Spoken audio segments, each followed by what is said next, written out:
শহীদ ওসমান হাদির দেখানো পথেই আধিপত্যবাদের বিরুদ্ধে সংগ্রাম চালিয়ে যাওয়ার প্রত্যয় নতুন প্রজন্মের। হাদির সাধারণ কার্যক্রমই মানুষের কাছে তাকে করে তুলেছে অসাধারণ। এই হত্যাকাণ্ড শুধু একজন মানুষকে কেড়ে নেয়নি, কেড়ে নিয়েছে মত প্রকাশের স্বাধীনতা আর নিরাপত্তা। শোক থেকে জেগে ওঠা এই প্রতিবাদ বিচার না হওয়া পর্যন্ত থামবে না বলছেন তরুণরা।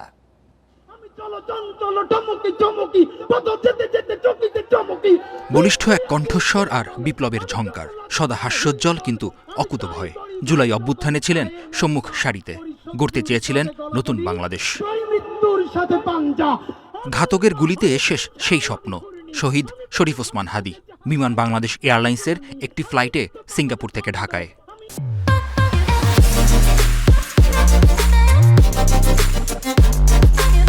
ফিরেছে নিথর দেহ। আপোষহীন কণ্ঠস্বর ছিলেন হাদি। ইনকিলাব মঞ্চের মুখপাত্র, কথা বলতেন অন্যায়ের বিরুদ্ধে। সেই কণ্ঠস্বর থামিয়ে দেয়া হলো চিরতরে। হাদির সাধারণ কার্যক্রমই মানুষের কাছে তাকে করে তুলেছে অসাধারণ। এই হত্যাকাণ্ড শুধু একজন মানুষকে কেড়ে নেয়নি, কেড়ে নিয়েছে মত প্রকাশের স্বাধীনতা আর নিরাপত্তা। হাদি আমাদের মাঝে আছে। হাদি আবারও আমাদের শিখিয়ে দিয়ে গেছে, আবারও আমাদের ঐক্য, আমাদের দৃঢ়তাকে এতটাই প্রবল করে দিয়েছে। এখন আমরা সবাই হাদি। উনি সবসময় জনমানুষের কাছে থাকতেন। উনি কোনো সময় একদম সামনে গিয়ে একদম স্লোগান দিচ্ছে ওনার আশেপাশে না, উনি একদম সবার সাথে মিশে যেতেন। ওনার হাদি অর্থ পথ প্রদর্শক। আমার কাছে এই মুহূর্তে মনে হয় আসলে এই জাতির জন্য, বাঙালি জাতির জন্য একজন পথ প্রদর্শক ছিলেন। ভারতীয় আধিপত্যবাদের বিরুদ্ধে কথা বলার জন্যই হাদিকে চিরতরে থামিয়ে দেয়া হয়েছে। কিন্তু হাদির দেখানো পথেই সংগ্রাম চালিয়ে যাওয়ার প্রত্যয় নতুন প্রজন্মের কণ্ঠে।